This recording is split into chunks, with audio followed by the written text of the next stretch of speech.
Umenibisha moyoni kipenzi changu, daima uishi na mimi kipenzi changu, uje nitawala maisha Yesu wangu, naamini unanitosha kabisa Mungu wangu. Jina langu naitwa Theopista Mgandilwa. Karibu kwenye TV yetu inaitwa Lom Africa TV. Nataka nizungumzie kitu kimoja labda ambacho tulikopo kukifahamu kuhusiana na Madam Ruti. Madam Ruti ni mwimbaji wa nyimbo za Injili ambaye anafahamika kwa albamu yake ya Jana Imepita.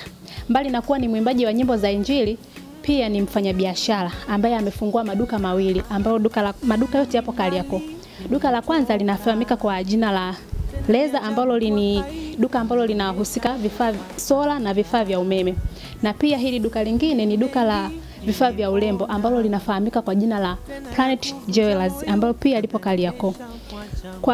Kwenye duka hili la Planet Jewelers unaweza kupata vitu mbalimbali ambavyo vinahusika ni vitu vya urembo, iwe kwa wakaka, kwa wadada.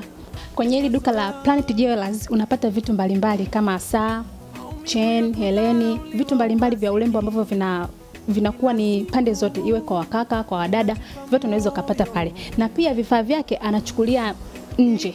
Ni vifaa vinakuwa ni original kwa sababu anaenda kuchukua yeye mwenyewe, anakuja na vileta kwenye duka lake. Kwa hiyo kwa mtu yoyote ambaye anahitaji kitu original, kitu ambacho sio unanunua saa ndani ya siku ngapi ishapauka, hapana. Unapata saa original, kitu ambacho wewe mwenyewe unapenda kwa urembo wa aina yote ile. Karibu sana Planet Jewelers. Madam Ruti ni mwanamke jasiri ambaye anajishughulisha na mambo mbalimbali ya kumuingizia kipato.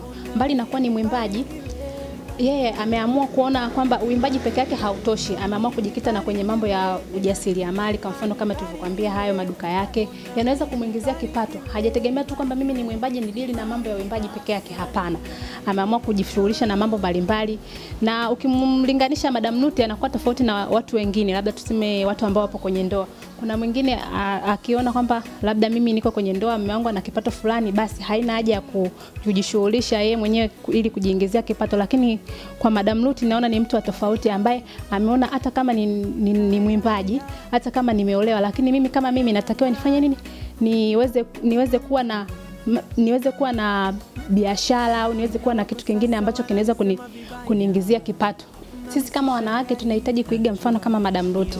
Tusiwe watu wa kutegemea, tunatakiwa tujishughulishe, tunatakiwa tuamke. Tunatakiwa tujue ni mbinu gani ambazo zinaweza zikatutoa katika sehemu moja ambayo labda kwa mfano mtu unaona upo katika hali ya chini, unataka kuja hali ya juu ambayo wewe labda ulitamani kuwa hiyo. Kwa hiyo unatakiwa uige mfano, ujiulize kwamba je, huyu mwanamke mwenzangu yeye ameweza kufanya hivi, mimi nashindwaje? Kwa hiyo unatakiwa uige vitu vizuri ambavyo unatamani kuwa navyo kwa kupitia watu mbalimbali ambao labda wamefanikiwa, kwa mfano kama nilivyozungumzia Madam Ruti.